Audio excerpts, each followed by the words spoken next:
En este vídeo vamos a aplicar el método de Williams para calcular la figura de la deformada de una cercha en voladizo. Estas cerchas normalmente se plantean como hiperestáticas externas e isostáticas internas, aunque son resolubles dado que una de las barras interiores, en concreto la que está entre las dos articulaciones, se puede considerar como que podría no estar, de tal manera que quedaría hiperestática de grado 1 externa y mecanismo de grado 1 interno y por tanto sería una estructura isostática. Vamos brevemente a recordar cómo se resolverían las reacciones de esta cercha, lo que nos permitiría calcular los axiles para así, a partir de los axiles, calcular los alargamientos de las barras. ¿De acuerdo? En este caso, lo normal es que, digamos, en un tipo de ejercicio nos pueden dar ya directamente los alargamientos. Si no, estos alargamientos se obtendrían para cada barra como incremento de L es igual a N por L partido por EA. Esta fórmula se obtiene de la fórmula de la ley de Hooke aplicada a cada barra, que relaciona el axil con el incremento de longitud a través de la rigidez axil de cada barra. ¿De acuerdo? De aquí se puede despejar perfectamente esto. De acuerdo.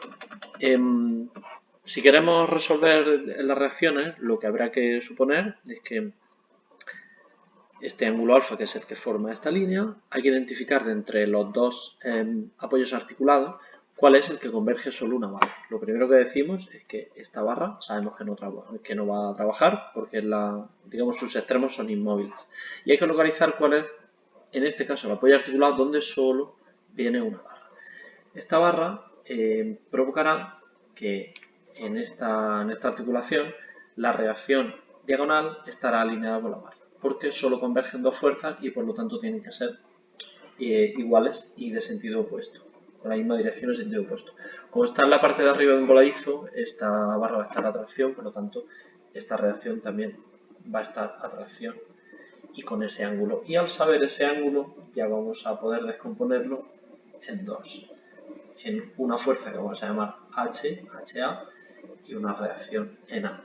Mientras que aquí abajo va a haber otra reacción vertical en B, que entre las dos van a satisfacer el equilibrio vertical de igual a 40 kN, esto sea RB, y una horizontal por B que va a ser igual y de sentido contrario a esta HA, ¿de acuerdo? Entonces, implícitamente ya sabemos que se va a cumplir el equilibrio horizontal, no vamos ni siquiera a plantear esa ecuación, ¿de acuerdo?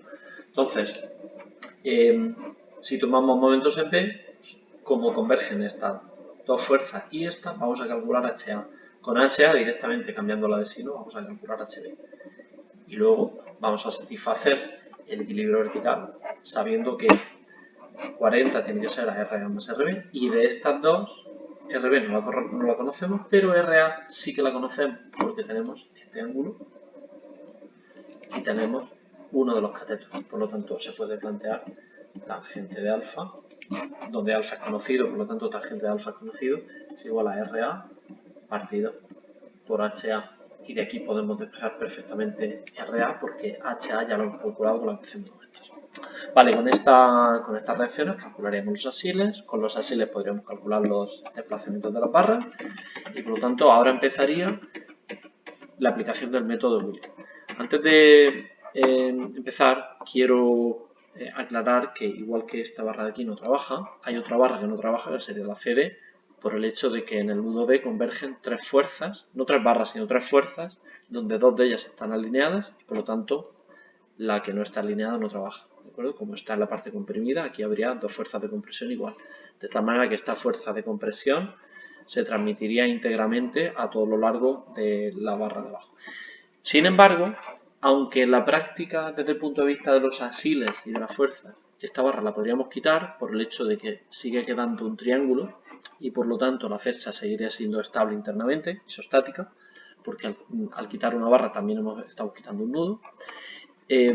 Para la deformada real de la cercha no podríamos prescindir de esta barra porque este triángulo quedaría distinto. Entonces, para el método de Williams sí que consideramos que esta barra sigue existiendo. Y esta la podemos dejar también porque no va a alterar la figura de forma. Entonces, lo primero que hacemos es localizar desde los puntos inmóviles cuáles son los triángulos adosados. Este sería el primer triángulo. el segundo triángulo sería el BCD y el tercero el CDE. Entonces localizamos el primer triángulo y dibujamos como ya parte de la deformada esta barra que sabemos que va a estar en el mismo sitio. Bien, esta barra va a estar en el mismo sitio, pero estas dos, por el hecho de que esta barra se va a alargar y esta barra se va a cortar, digamos que tienen que buscar el equilibrio en otro sitio. Para ello vamos a utilizar este principio genérico que voy a dibujar aquí fuera, que es que si yo tengo una barra aquí que puede girar y otra barra aquí que puede girar, que convergen en un punto, vamos a ver que si esta de arriba se puede alargar, siempre voy a dibujar el mismo código de color, tracción azul, compresión roja. Si esta se puede alargar y por tanto su longitud se incrementa hasta aquí, ahora la nueva barra tiene desde aquí hasta aquí. Y la de abajo se puede acortar, es decir, su nueva longitud es desde aquí hasta aquí, pues entonces ambas van a encontrarse en otro punto, es decir, como pueden girar respecto de aquí, si estuviéramos en grandes deformaciones, consistiría en hacer arcos de circunferencia pinchando aquí con extremo en la nueva longitud, es decir, que esta barra tendría que encontrarse en este arco de circunferencia, mientras que esta de aquí abajo tendría que hacer centro en este punto y fin en esta otra, en este otro fin de barra. Por lo tanto, las barras se encontrarían en este punto y la nueva deformada de este triángulo sería aquí. Es decir, el punto habría descendido desde aquí hasta aquí. ¿De acuerdo? ¿Qué sucede? Que estos arcos de circunferencia, que en grandes deformaciones sabemos que empiezan perpendiculares a la directriz de la barra y que continúan con un arco, en pequeñas deformaciones podemos simplificar perfectamente y decir que van a ser líneas perpendiculares. Esas líneas perpendiculares, como si dijéramos que el arco de circunferencia simplificado, a ver que no está imantado esto, voy a quitarlo de esta función. Vale, podemos pensar que ese arco de circunferencia en pequeñas deformaciones es una perpendicular, es decir, que esto es una perpendicular, por lo tanto la nueva barra va a estar contenido su extremo en esta línea, mientras que la segunda barra, su perpendicular sería esta, ¿de acuerdo? Esto sería su perpendicular y su corte estaría en este punto.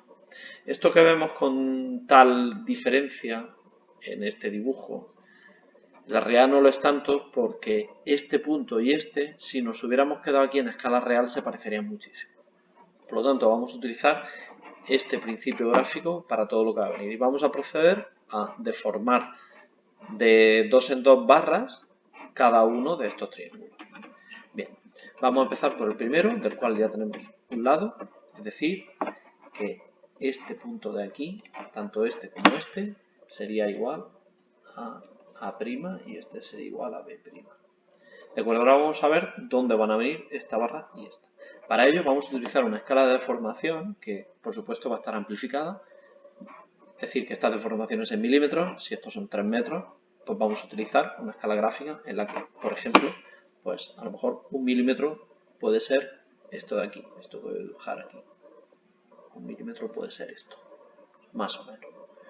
O quizá algo menos, porque cuanto más grande hagamos esa escala gráfica, más exagerada va a ser la deformación y se nos puede salir en el papel si estamos dibujando en físico. Entonces lo primero que hacemos es ver cuánto se alarga la barra AC y la BC. La AC se alarga 1,08, la BC se acorta 0,36. Bueno, pues bien, la barra AC se alarga y a partir de aquí dibujo ese mismo alargamiento 1,08 hasta aquí, mientras que la BC se acorta 0,36. Acortarse 0,36 es esto de aquí. Bien, a partir de ahora lo que hacemos es dibujar perpendiculares. Entonces dibujamos la perpendicular por la primera barra, que voy a quitarle grosor, la perpendicular por la primera barra y la perpendicular por la segunda barra. Vale, esto es perpendicular, esto es perpendicular. Y así obtenemos el nuevo punto de la deformada, donde esto recordemos que es una simplificación de un arco de circunferencia pinchando en B, y este es un arco de circunferencia pinchando en A en pequeñas deformaciones, donde un arco es una perpendicular. Por lo tanto, los siguientes puntos de la deformada son estos que estoy poniendo aquí. Bien, ya tenemos el primer cuadro. Ese primer cuadro ahora tiene un nuevo punto de partida, que es la arista BC'. Bien, pues esta arista C', BC', va a ser la nueva base del segundo triángulo. El segundo triángulo, ahora tenemos que ver qué pasa con estas dos barras. ¿Qué es lo que sucede? Que estas dos barras hay que llevarlas al extremo deformado de la arista del triángulo que nos va a servir de partida. Es decir, que esta barra CD hay que moverla o arrastrarla, como prefiramos llamarlo, a la nueva posición. Es decir, que la barra CD tenemos que llevarla aquí. Esta barra CD con su longitud íntegra la tenemos que mover. Mientras que la barra BD ya tiene el extremo en la posición deformada. Por lo tanto, moverla sería dejarla en ese sitio. Ahora hay que volver a proceder a estirar o alargar las barras. La barra CD es una barra nula, por lo tanto, ni se alarga ni se acorta. Simplemente por didáctico voy a suponer que este es el alargamiento, es decir, un punto nulo. Mientras que la barra BC sí que se acorta y se acorta. La barra BD se acorta 0,65. Ese 0,65 supone acortarse más o menos esto. Igualmente, ahora hay que hacer las perpendiculares. La perpendicular, vamos a hacerlo bien, la perpendicular por este punto y por este. Es decir, recordemos que es el arco de circunferencia, como si estuviéramos pinchando aquí, ¿vale? Como si estuviéramos haciendo esto de aquí. Y lo mismo con la otra barra, pinchando en B y con extremo en la nueva posición deformada. De tal manera que ya tenemos el siguiente punto de nuestra deformada, que sería este de aquí. Este y ahora otro nuevo punto aquí. Bien, fijaos que esta barra, aunque no trabaja, en el dibujo, como es diagonal y esta recta, pero ambas tienen la misma proyección vertical, esta en el dibujo sería un poco más larga que CD, pero estamos en pequeñas deformaciones. Es un efecto derivado de estar dibujando con una escala magnificada de deformaciones y haciendo perpendiculares en vez de arcos. Bien, pues si este es el nuevo punto de', pues ahora vamos a utilizar esta nueva arista, la arista C'D', como la base del último triángulo. El último triángulo sería este y lo primero que hacemos es arrastrar o mover estas barras. Entonces la barra CE la arrastramos a su posición, es decir, desde aquí sería tal que hacer una barra así, mientras que en la posición de E la arrastramos a esta posición inicial de E.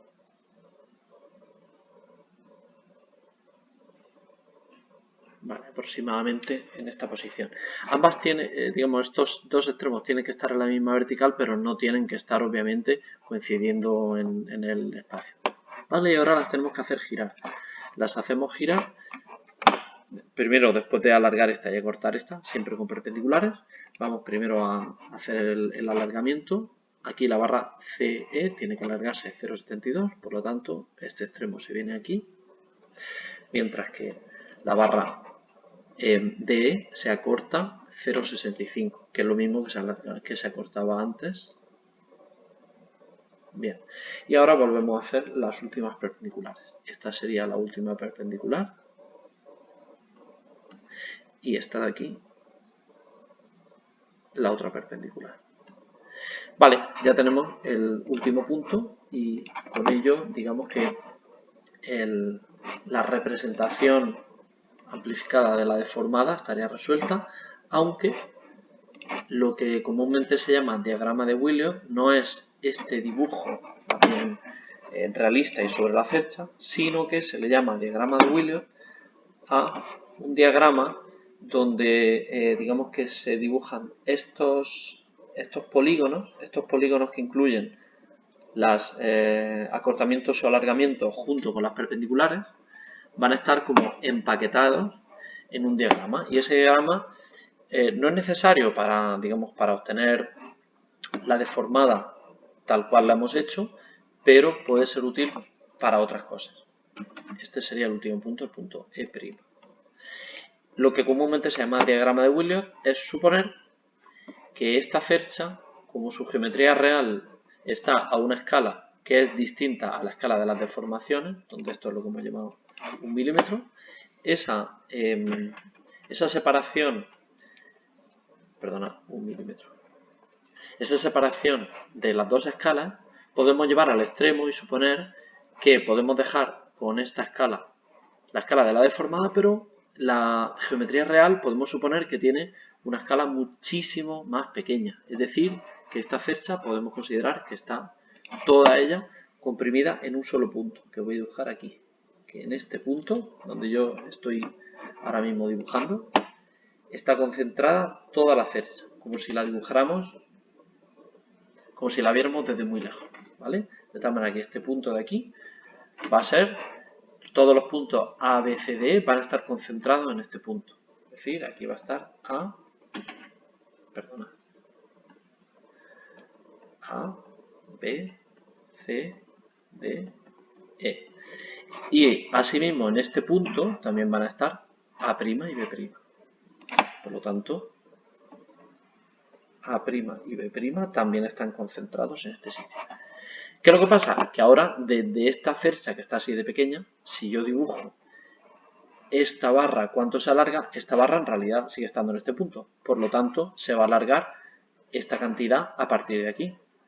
Pero es que esta barra también está contenida en este punto, y cuando se acorte, este acortamiento va a ir hacia allá. Es decir, como el acortamiento es mucho más grande que la barra, artificialmente el acortamiento, digamos que le daría la vuelta, saldría por detrás de la barra.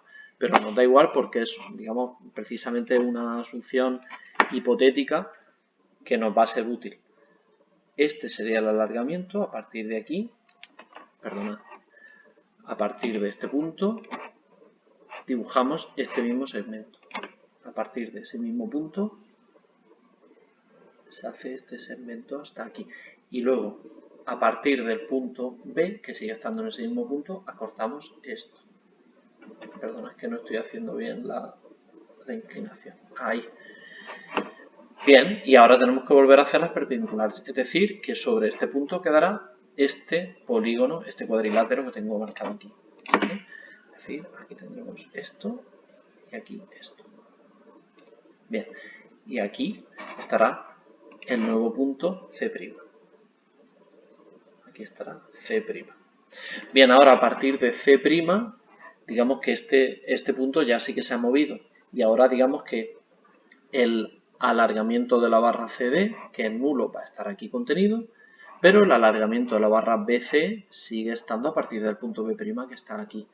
Por lo tanto, ahora lo que voy a hacer es dibujar el único alargamiento de este siguiente paso, que es el alargamiento de la barra horizontal, que es un acortamiento y viene hacia aquí, y sus perpendiculares, es decir, me va a quedar dibujado este polígono aquí, ¿vale?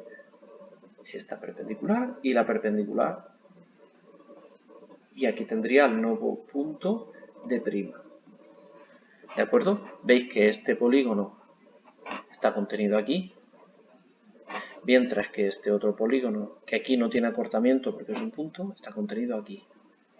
Y ahora ya solo me quedaría, a partir del punto D, acortar, y a partir del punto C, siempre deformado, alargar. Es decir, dibujar este alargamiento a partir del punto C y el acortamiento correspondiente a partir del punto D, es decir, aquí. Y ahora al dibujar las nuevas perpendiculares,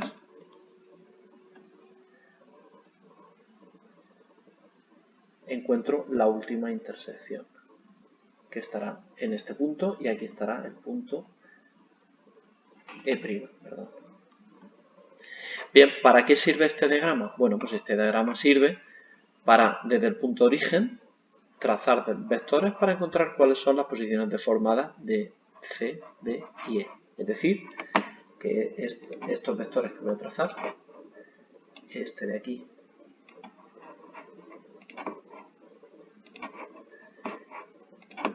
este de aquí y este de aquí,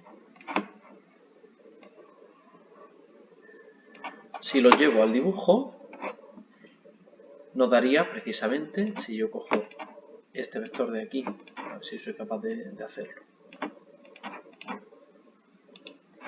Este vector, si lo moviera, sería igual al desplazamiento. Voy a hacerlo directamente dibujando porque si no, no lo voy a conseguir. Este vector de aquí, lo que me daría sería perfectamente, aquí en el dibujo, cuál es la posición deformada del punto desde el origen de D hasta su posición deformada. Lo mismo desde la indeformada hasta la deformada de C, esto lo encontraría aquí arriba. Mientras que finalmente el último desplazamiento que sería desde la posición de E hasta la posición deformada de E'. Si lo he hecho bien y a la misma escala, este vector tendría que ser igual que este.